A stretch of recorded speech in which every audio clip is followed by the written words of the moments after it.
Please do not attempt to perform any of these stunts or activities in this show. They are super dangerous, crazy, wild, dangerous. The stunt scenes are either performed by professionals or under the supervision of professionals.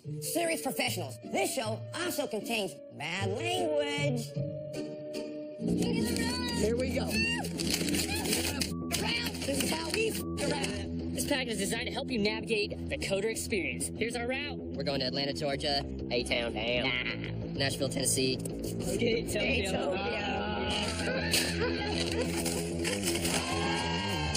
Wow, 20 stairs on one. That's Look at this one. Hold hands, blank kickflip figure. Wow. Pose for nude drawing by Ed Templeton. I'm shaking just looking at this.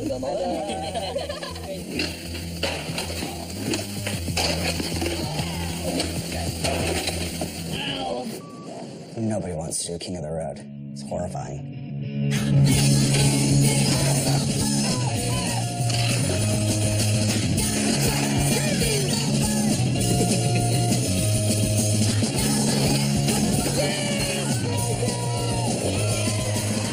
Take it down.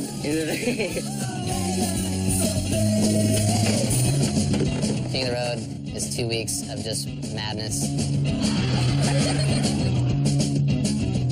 It's a skateboarding scavenger hunt road trip.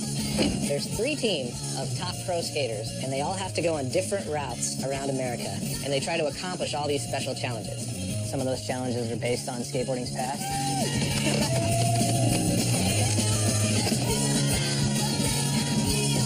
Some are life challenges, too, where you just have to endure certain painful experiences. I guess I would kind of call it a scavenger hunt for debauchery and skateboarding tricks. It's so psychotic. You're gonna do what? Every challenge is kind of set up to almost get you beat up. But that's what makes it fun. King of the Road, to somebody who doesn't skate, the craziest skateboarding that exists. You have to be mentally ready for it. Like, I'm going to go on this trip where I'm not going to sleep, I'm not going to eat well, I'm just going to be skating and trying crazy stuff. Like a boxer, you have to punch yourself a couple times. Am I going to do this? And once you say yes, like you're going down the rabbit hole. And you can't go down half-assed. It ain't the road trip where you go, hey guys, man, let's go up to Yosemite this weekend and have No spring break. It's not just about like being on your skateboard, you know, it's about being a dirtbag too. That's what I like about it. It's King of the Road, dude. It's a up challenge. It's just up stuff.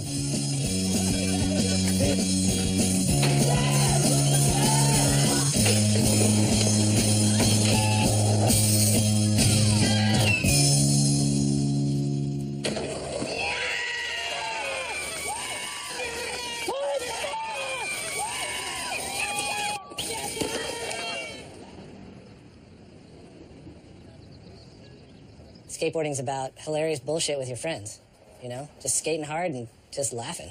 I love it. So usually there's like one page that has all the keepers on it. It's like the easiest way to find the good stuff. I put together Thrasher magazine, work with all the photographers, plan issues and events, and I'm also a photographer and a writer. I was a total disciple of skateboarding well before I even imagined I could get a job. I started skateboarding around 1986. I loved Thrasher way before I worked for him. I read Thrasher like it was the Torah, studying it over and over again. My wife used to do this when we first met. She could open any magazine from the 80s and I could tell her the caption. Not just who it was, but I could tell her the wording of the caption because it was like staring at that Zeppelin album, like, what does it mean? Thrasher has consistently been the purest and rawest depiction of skateboarding for the past 34 years. They came along when we really needed them, and they believed in a bunch of kids that nobody believed in. They've always made it a point to provide a voice for skateboarding that is, like, you know, pretty accurate to the ethos of a young skater, you know? School sucks, that cops are dicks. I think Thrasher steers, like, the reader's attention to, like, the rawness of skateboarding. Go fast, get hurt, don't give a f. That's like every kid's little dream is, like, to be in Thrasher. If you get the front of a magazine that's respected, there's something that went into that, some hard work. It's your certificate of excellence, I guess. As cheesy as that sounds. Like, I look at it and I'm still so stoked every time.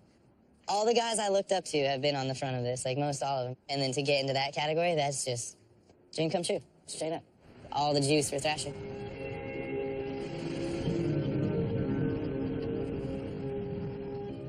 Thrasher is skateboarding. The first time I was actually in Thrasher was when I was this big, so yeah, that happened. My mom wasn't particularly stoked on this sexy lady coaxing her probably 7-year-old or 8-year-old kid. Oh, that's not your mom. No, that's not my mom. Just coming in here with my dad was an exciting place to be. My dad's Fausto Vitello. He came here from Argentina. He was obsessed with baseball. I mean, he actually learned how to speak English listening to broadcasts. He was a really kind of multi-dimensional dude that got into skating much later in his life. Thrasher was founded in San Francisco, 1981. It's a family-owned, independent business. I'd rather die before somebody, be a partner in Thrasher or something, or have like a stake in what we do. We don't censor anything to make it more palatable for like an audience outside of skateboarding. Thrasher is the spirit of skate and destroy. They moved to this building in 1988. I've been working in this building since 1989, but I've worked for the mag for 30 years. Thrasher is a cool older brother. Somebody that'll tell you what it is, what it ain't. Don't go down that street. Don't hang out with that dude. This kind of place sucks. Don't ever go there. The park, it blows. That guy's a goon. Don't go there. Bikers suck. They always have. It's just, that's why Thrasher is and exists, because it's the voice of reason in the world full of mediocrity. Thrasher was a little too heavy for a lot of people with that Thrasher ideology of like, F it. We don't care. And a lot of times, we just really didn't give a shit. And like, if we spelled it wrong, oops. Who won the contest? We didn't get a photo? Sorry. We're still doing 220-page mags. Nobody's doing that. Why we've stayed in business all these years is the fact that we know what we're doing. No one tells us what's rad. I told you that. Jaws, the biggest dolly in the world. This should be a King of the Road challenge. Kickflip that. Mike came at me with the concept for King of the Road in 2003. My good friend Chris Coyle and I were just shooting the shit. He's like, what about a skateboarding cannonball run? And I'm like, yeah. And we just started like coming up with just the funniest ideas. And I brought it to Thrasher. I told Jake, I was like, okay, here's what it's going to be. It's called King of the Road. Nobody said shit. Like, okay, we're doing it. Welcome to the Thrasher King of the Road, everybody. Like if you were to take a cross-section of 10,000 road trips and write down the ridiculous thing of each time, that's what I try to do. I try to take like all the dumb shit that accidentally happens. Let's make points. So you have to do that. Forcing the fun.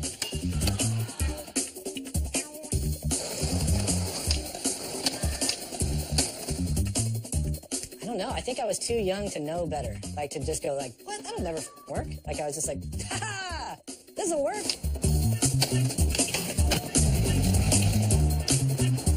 I don't know how it came together, but we got 4 teams and we went coast to coast. And it wasn't really about like, let's make them do this crazy escape tricks. It was more just like the road trip that you talk to your friends about for the rest of your lives.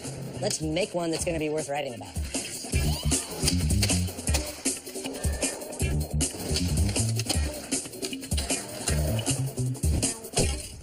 I was thrown into King of the Road when I was 17. I was pretty unknown, but I guess they just saw me as being this hungry kid, and I ended up winning the MVP. I was stoked. Everyone on your team is counting on you just like the next dude. Yeah, I'll make out with this chick. She was like 25, and Diego made out with her mom. I knew that I'd be surrounded by like pros and AMs at like a high caliber. And it's either you blow it or you kill it. From when it started in 2003 to now in 2015, the level of skating is insane.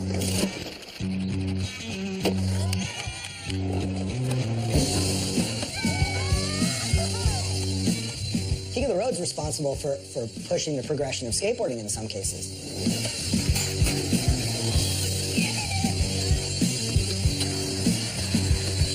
King of the Road is in a lot of ways like a stepping stone to like what is possible. It's 2015, people are jumping down 16, 20 stairs, and if you were to look back 10 years ago, you'd be like, what?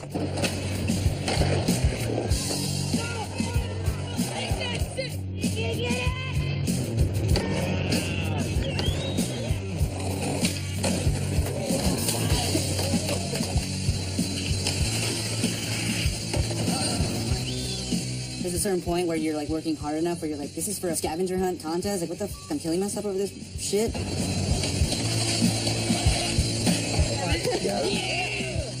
This last year was just through the roof, challenge-wise. Piggyback transfer with teammate, a spy. Oh my God. I knew the skaters we had. I knew they could handle it. I knew we had Jaws. I knew we had Nigel Houston. I knew we had Alec Majerus, and these guys are animals. I think watching Evan Smith land the nollie tray flip on board was insane. I told Mike, I was like, nobody will ever do it. And he'll put it in the book. And sure enough, he went back there and did it. Holy shit, like, I can't believe he did that. Nobody's ever done that before. And he did it on King of the Road with all of his buddies. And it meant a lot. Like, it means a lot anytime these guys land a trick. But to do a trick with all your guys under this circumstance, insane.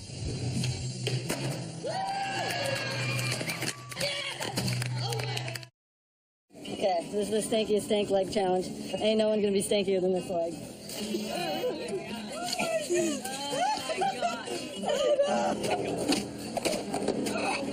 Yeah, King of the Road. Welcome to it.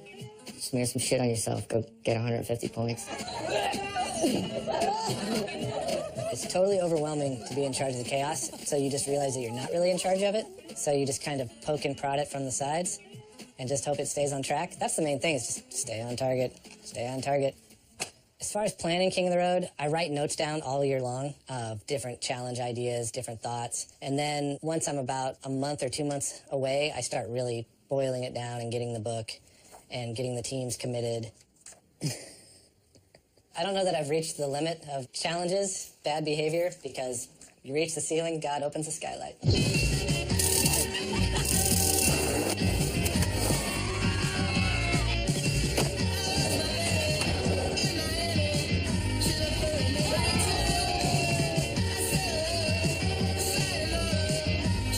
Double back tight in!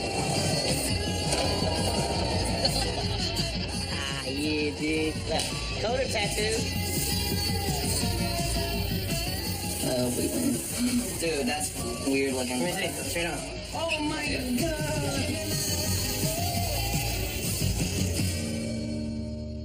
It's all pretty surprising out there. You gotta eliminate some of your dignity and go right in. Like, a lot of the challenges are dignity eliminators, for sure, in my opinion. In a funny way. I was surprised when, I wasn't surprised that he got his nipple pierced, but I was definitely surprised when he demanded that I pay to get the other one pierced. It felt weird having just one. I felt like might as well just get the other one done, right? Like, What are some of the other stranger challenges like that? make out with the juggalo. Make out with the juggalo. Check into a hotel with wearing nothing but stickers. Hello, dude. Need to get a room. Today's my birthday. Happy birthday, man. Yeah.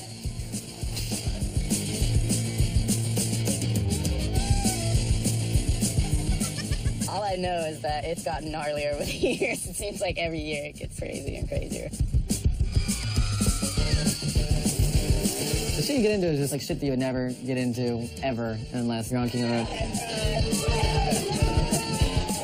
You can't even believe like that there's so many random challenges, but then somehow the stars and moon align where it's like check into a hotel with nothing but stickers, make out with a girl, and then somehow a girl is standing in the lobby of the place that you're naked and stickers checking in. It just happens, like, and you're like, you can't even write that. Okay, I just thought I'd make it good, okay? A key thing to King of the Road would be you need to know people with up scruples and their phone number. All right, you're gonna have to find a chick on acid and a pregnant chick, and you're like, oh, I know somebody who can find us both.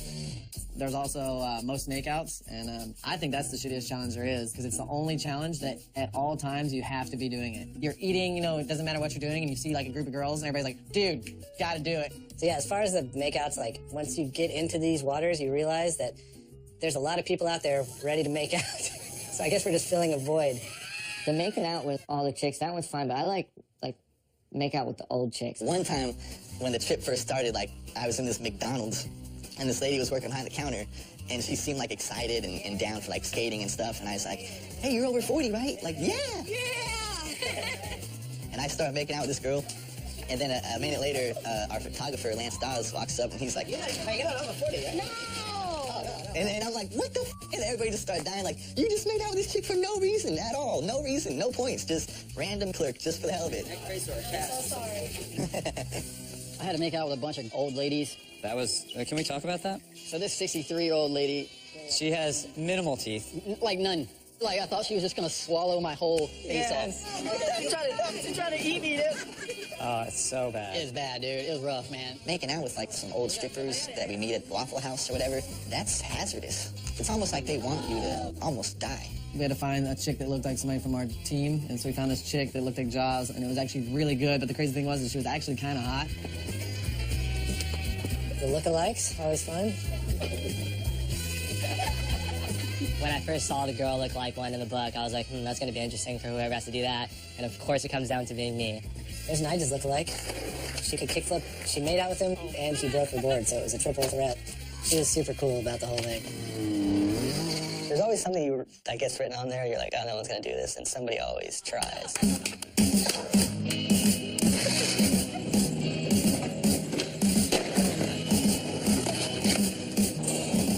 Like skating naked, all right? I don't know. A lot of people don't like the naked stuff. There's some macho men. I think it's pretty funny. You could do the gnarliest trick naked or whatever. So that's when all like the homies are like, all right, well you just go with the filmer over there naked, and we'll be over here doing our thing or whatever. So the filmer's got to be like, okay, all right, you got it this time. Just filming the naked homie. You know, it's like, oh, it's kind of sick and twisted. Tommy took naked every year. He just raised the bar so high, ollieing huge sets of stairs naked.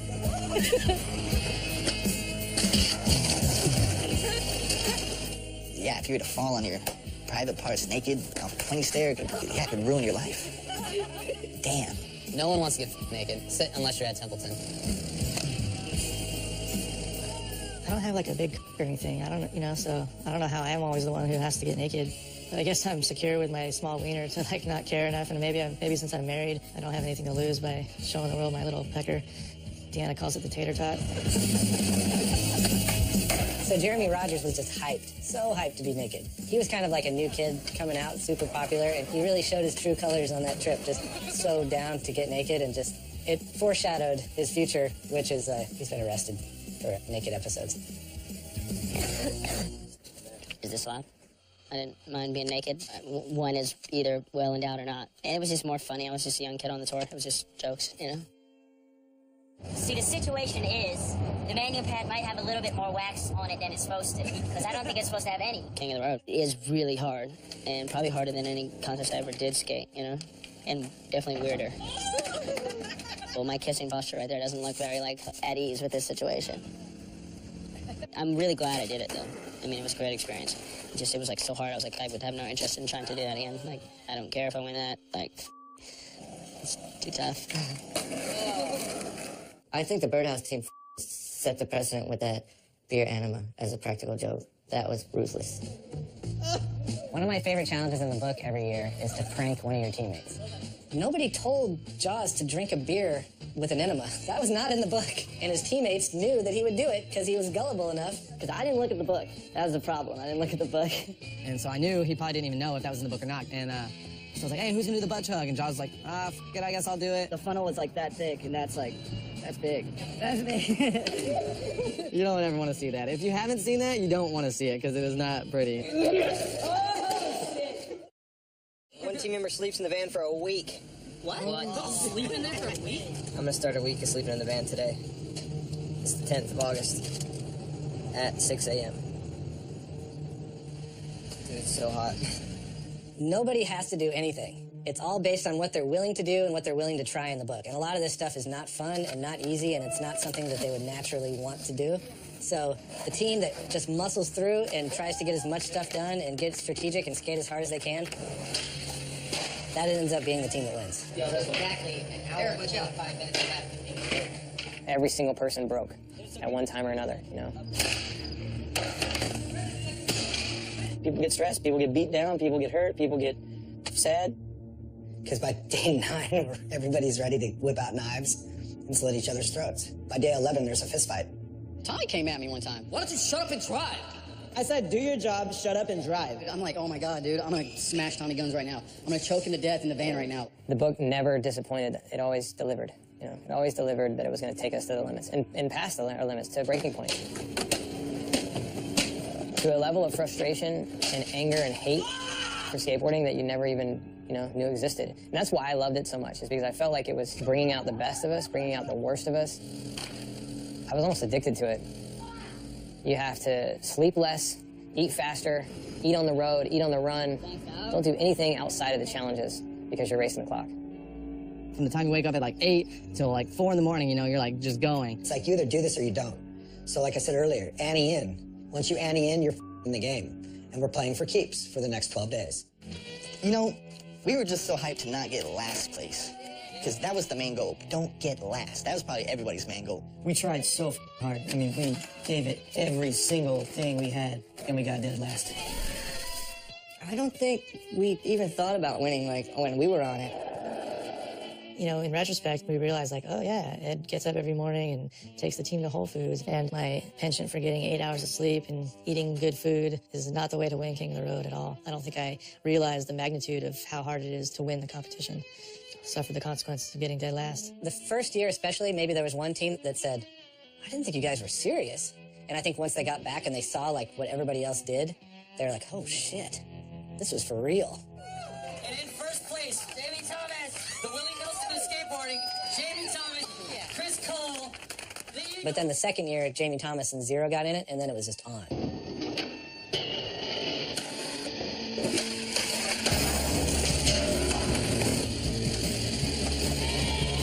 I don't see any reason to do King of the Road unless you're gonna win. You're not doing it for fun. Jamie just wants to win. And he usually has dudes that are all so gnarly that if you're gonna win the contest, you gotta go through Jamie and his crew.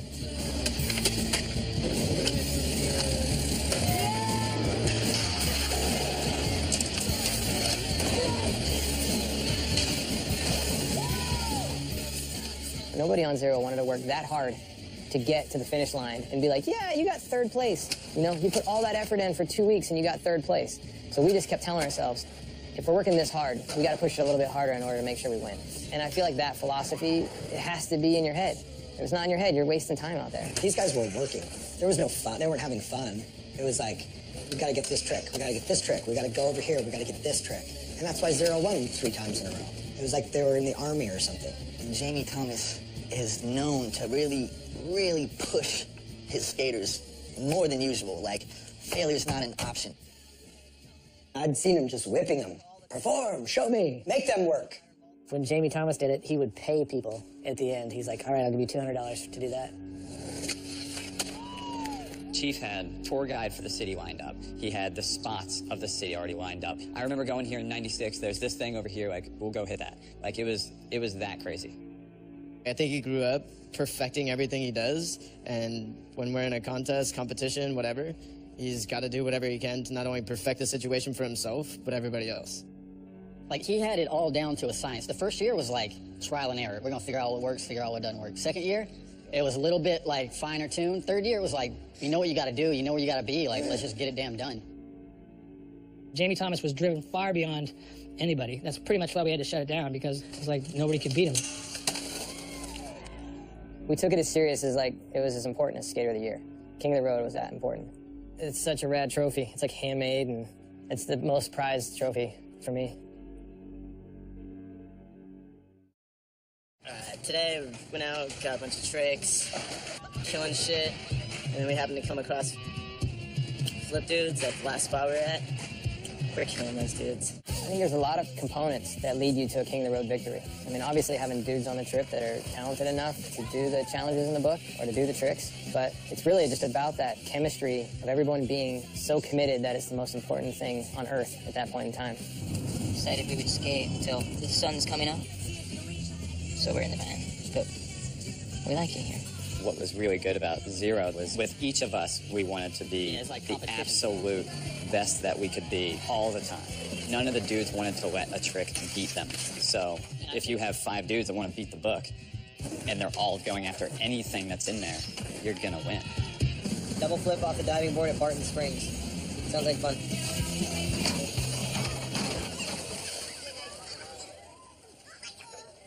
Hey, what's the deal with your hand? My hand's broken.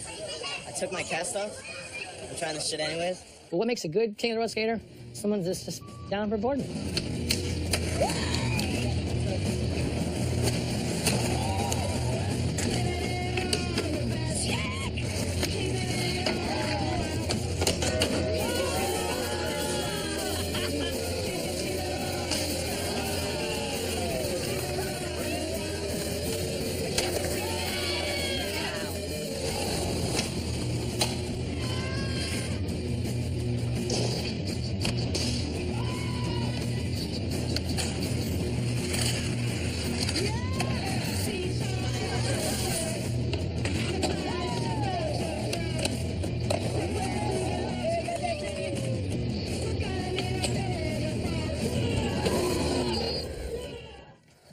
I think we had a couple of the ultimate King of the Road skaters. I think that Cole or Tommy could have been the ultimate King of the Road skater.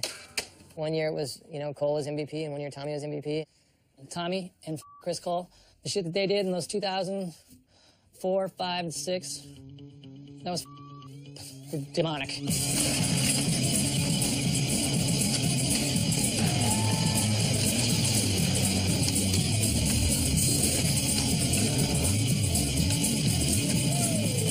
Who hit me for the most trophies of all? Who? His name is Chris Cole. I think Cole beat a whole team by himself. I did, yeah. You did? He hit me for 3 King of the Roads and 2 Sodies. That means he's got 5 trophies that I gave him myself. I mean, that's your ultimate King of the Road skater. I'm pretty sure Tommy Gunn's got 05 MVP.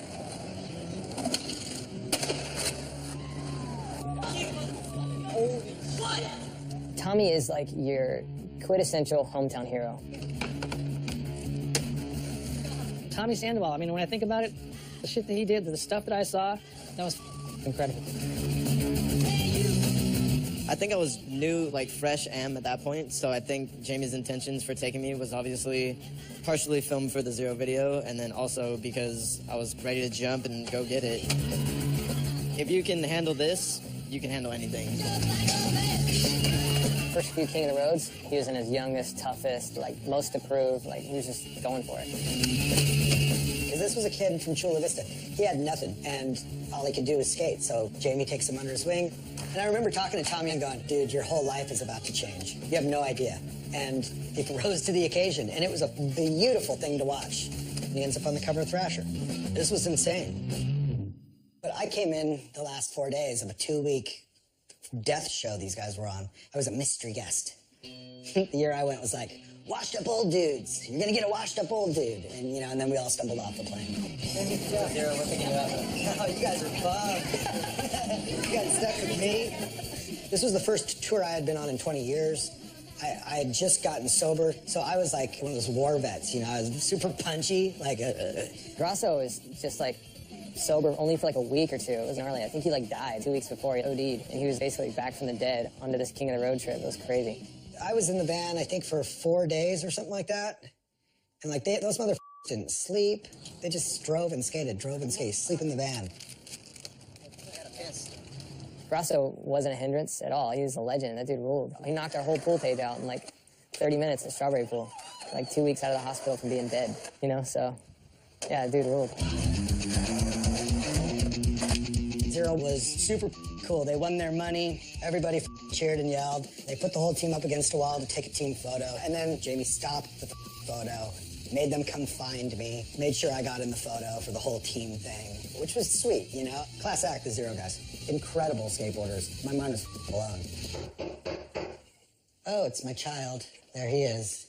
All 40 pounds of mayhem and destruction. Here comes the terrorist. So, yeah. Oh, you got a chance at best slam now. What even happened? We're in Texas, right? Yeah. Who's the president of America? I don't know. Can I see it inside your mirror? Right here, bud. Whoa. Yeah, right. Oh Right there, my right there. God, dude. Knock on wood, you know, you just never want anybody to get hurt, even though that's kind of part of the game that these guys play. Matt Winterberg did this trick, not that, but did this trick perfectly. The Luganus, where you do a ski stance. And then Jamie had him do it one more time because he wanted to film it perfectly, and he blew out his ACL. That's it right there, hurt my knee. It's done. He says that his knee is really sketchy when it's straight, but then it feels somewhat stable when it's bent. And it was on like the second day of the trip. And again, obviously, we have no insurance, so we'll just be paying cash. Just this dominates there. And it's called the Luganus because it's made so that you'll land and hit your head on the stairs. I guess that's why it's called that. Probably won't be skating for a little bit, but once we win this King of the Road, we'll be back next year, and I'll take you guys out. Yeah. I hope we win. That's the reality. Somebody's getting hurt on King of the Road every year, you know?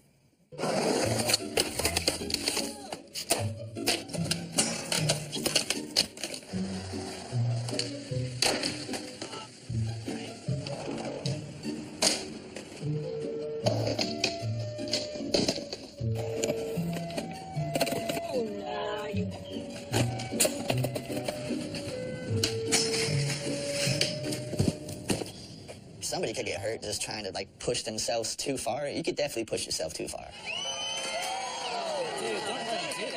Carbondale was, it's a town in Colorado. They got the skate park there with a cradle. So that was kind of like the middle of the trip blowout. Called these people up and we're like, we're Thrasher Magazine. We'd like to have events in your town. And these people were like, Carbondale, you're picking our town? Congratulations, first annual Carbondale Run. They were so hyped that we were coming to their town. It had been promoted as this big event, and so people were camping out in the soccer field. Carbondale turned into this huge, almost like festival of just like freaks and crazies from all over. I don't remember that time too well. I just remember it being madness. Little did we know that the park was pretty challenging and it was raining, and everybody got their mystery guests and went up there and had a freak out.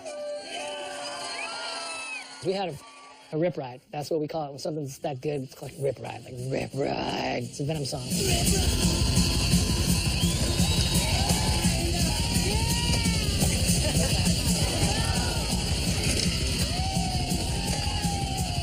The whole thing was crazy just because the police were there, but they were having a good time. They set up a BB gun gauntlet, and we have footage of the town sheriff shooting people with the BB gun. I think that's the only reason why we didn't get sued by the town.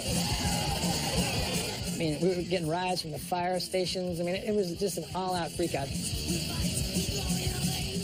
The night after the event, somebody snuck up the hillside and set a bunch of hay bales on fire. And it made big news in the town, and that might have been their last big skateboard event they ever had. When we left that town, it was still smoking. We never went back, but they were like first annual. They thought it was going to be like basically Sturgis for skateboarders. You like to think that there's a place where there's some live and let live, but then some ass always spoils the fun, don't they? A couple of years ago, you know, a fireworks battle broke out. They're scared. We haven't even started like the halfway point challenges, and I'm like, all right, this is hilarious, but at the same time, like, we don't want to get kicked out of the spot before we get to do the challenges. Hey, they're gonna do it. They're gonna kick us out. We can't do any of the challenges. Stop. All right, last one. Yeah, but I can't stop it.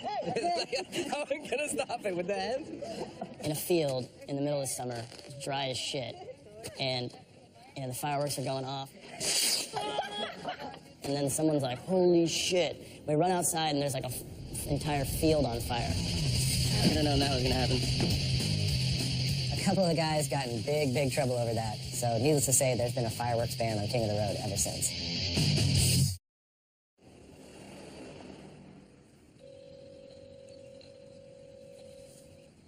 What up, Sam?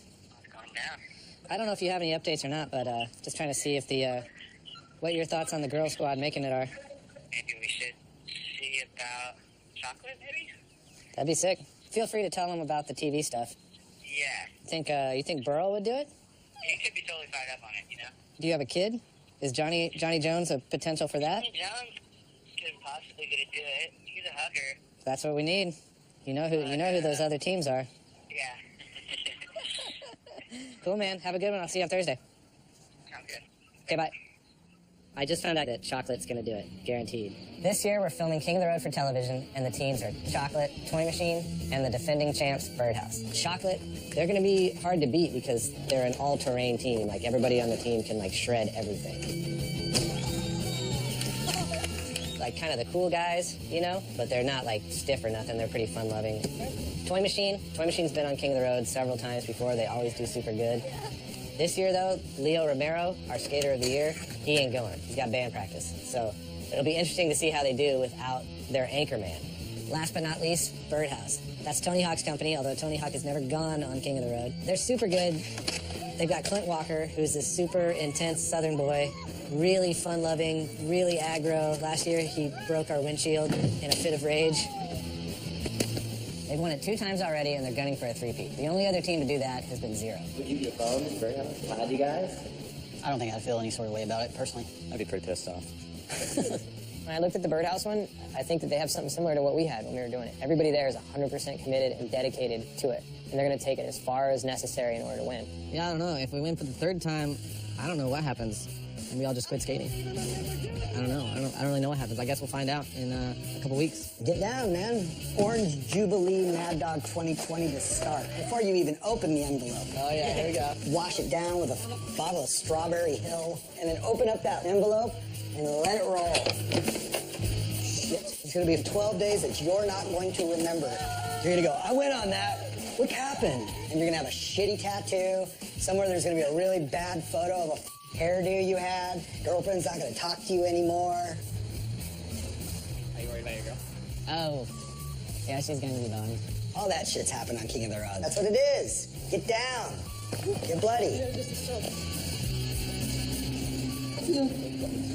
King of the Road deserves a look from the outside world, because essentially King of the Road condenses what skateboarding is, road trips and fun, and messing with each other and skateboarding. It'll be interesting to see how kind of people outside the skateboarding bubble view what we do. Let the games begin.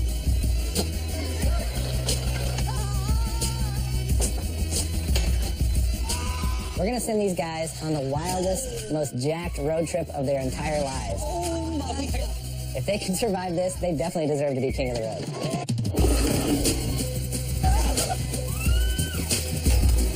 You. This is gonna be nuts. Wow. He's lost his goddamn mind. Shit.